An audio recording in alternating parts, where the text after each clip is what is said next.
Gracias, César, por la invitación y por la presentación. Espero seguir siendo su esposa más tiempo.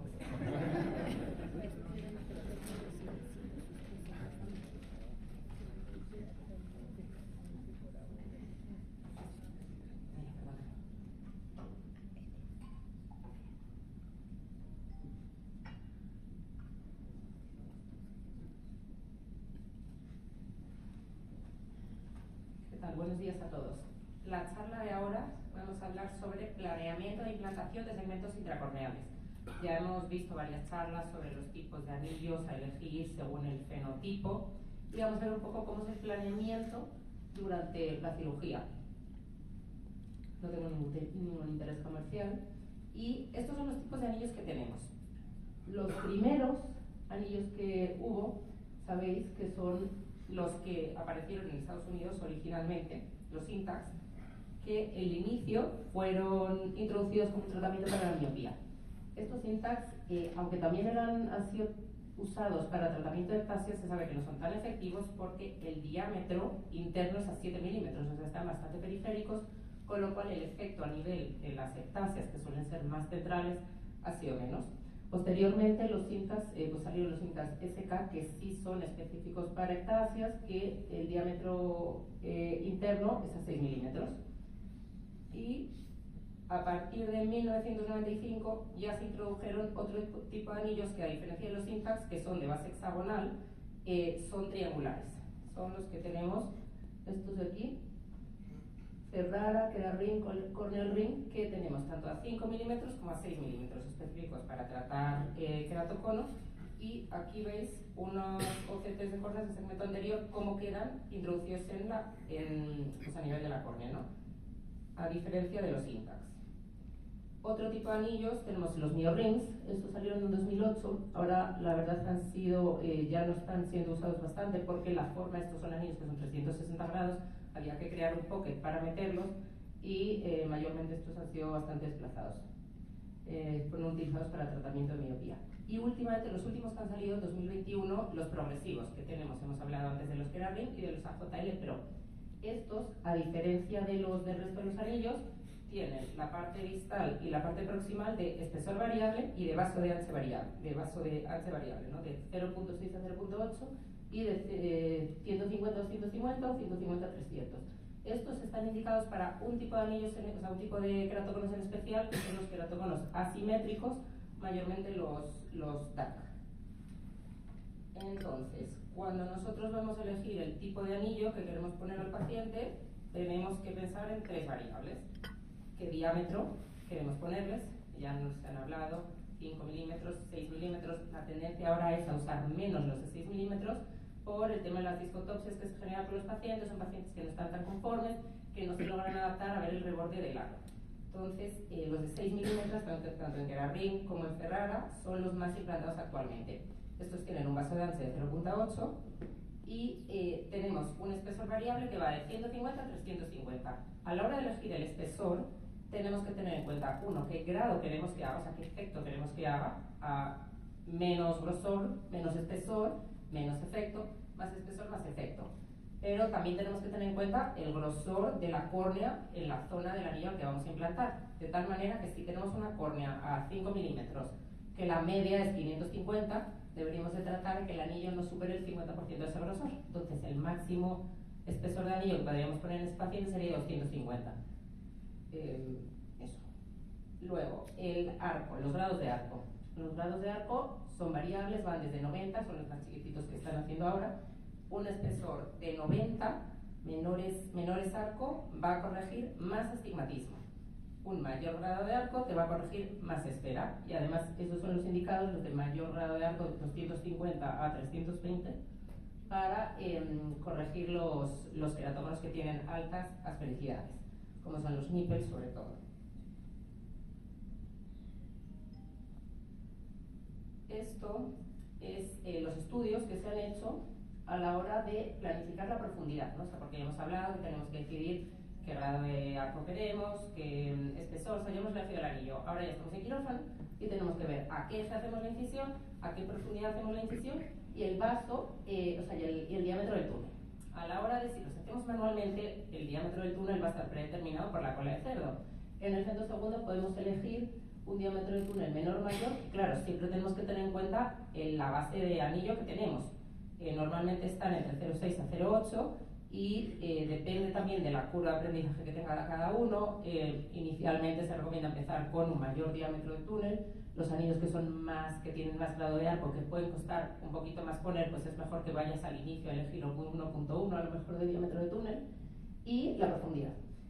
Todos estos estudios se han hecho para pues evaluar cuál es la mejor profundidad.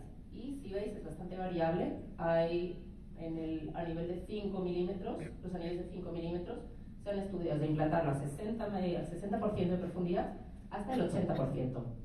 ¿Cuál suele ser el indicado o el gold estándar ahora? Normalmente la gente lo está implantando más o menos al 80%. ¿Y por qué? No puede ser más profundos, o no deben de ser más profundos, porque a más profundidad, cosas que pueden pasar. Menos efecto refractivo. Es verdad que sí se sabe que hay un mayor aplanamiento, pero hay menor efecto refractivo, y corremos el riesgo de generar, si quedan muy profundos, de alterar lo que es el flujo del humor acuoso por un tema de compresión de las lamelas, y también incluso de que el anillo penetre hacia la cámara anterior.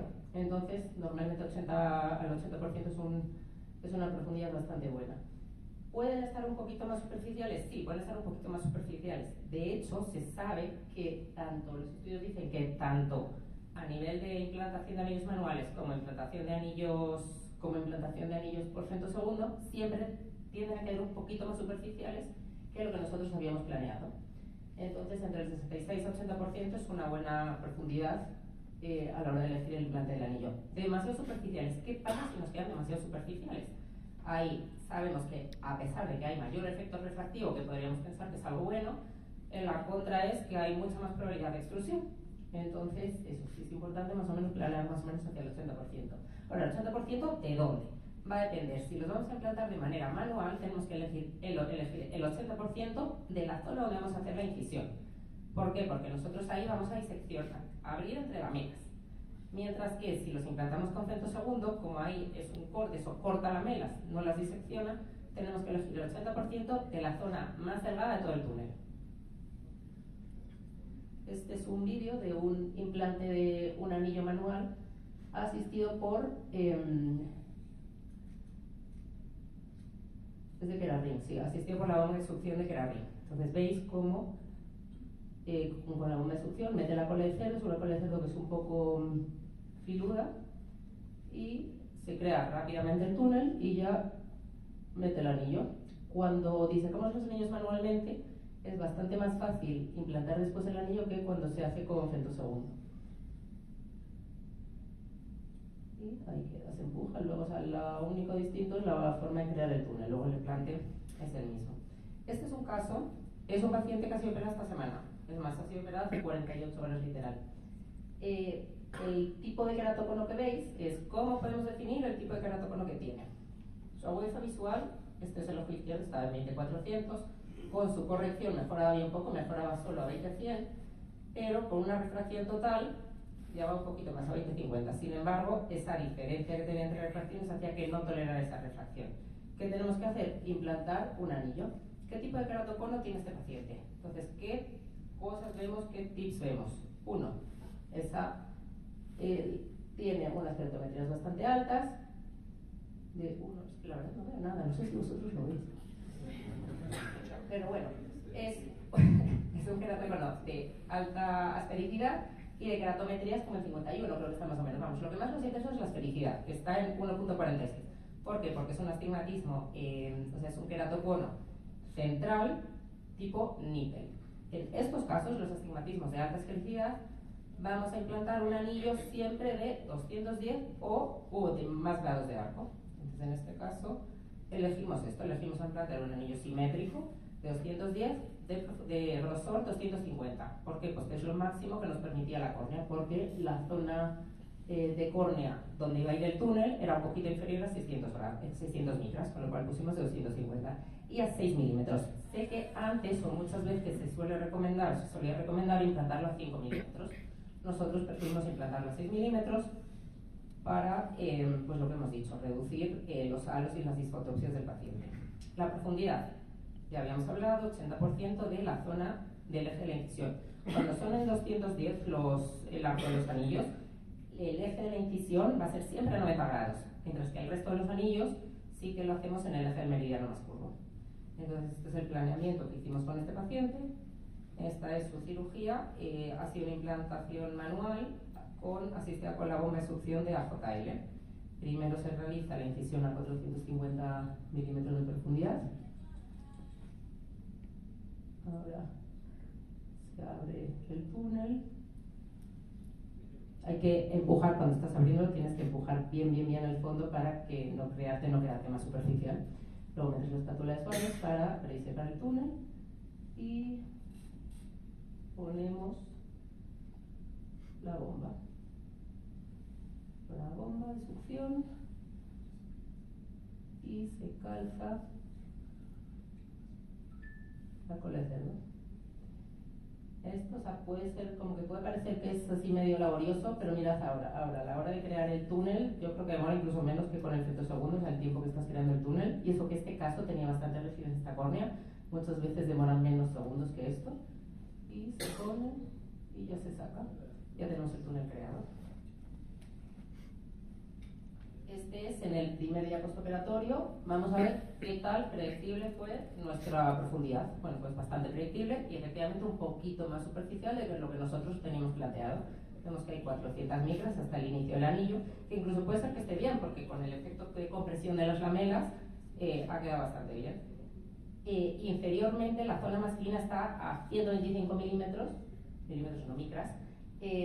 Eso está bien, hay que tratar de que no haya menos de 100 micras, porque hay teorías que dicen que se puede alterar el flujo del humor acuoso a este nivel y que puede producir problemas.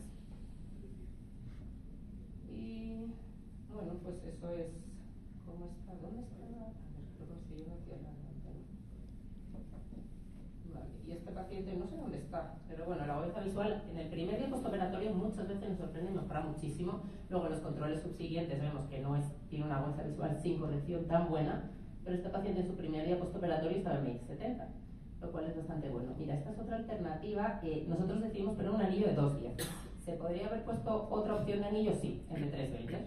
El de 320 habría tenido mayor efecto sobre esa miopía que tenía hasta -8. Sin embargo, nosotros preferimos no aumentar el riesgo de generar esas aberraciones, o sea, esos cambios de halos por el anillo, y preferimos ofrecer primero un tratamiento del queratocono bajando la esfericidad y en un segundo tiempo una corrección con el lente fáquico del defecto refractivo residual. Los pacientes suelen quedar bastante contentos con eso, pero son pacientes que primero ya les has mejorado la esfericidad y luego les consigues eliminar pues, su refracción residual. En conclusión, la profundidad de implante es crítica. Una colocación más superficial reduce el efecto de aplanamiento y aumenta el riesgo de extrusión o erosión.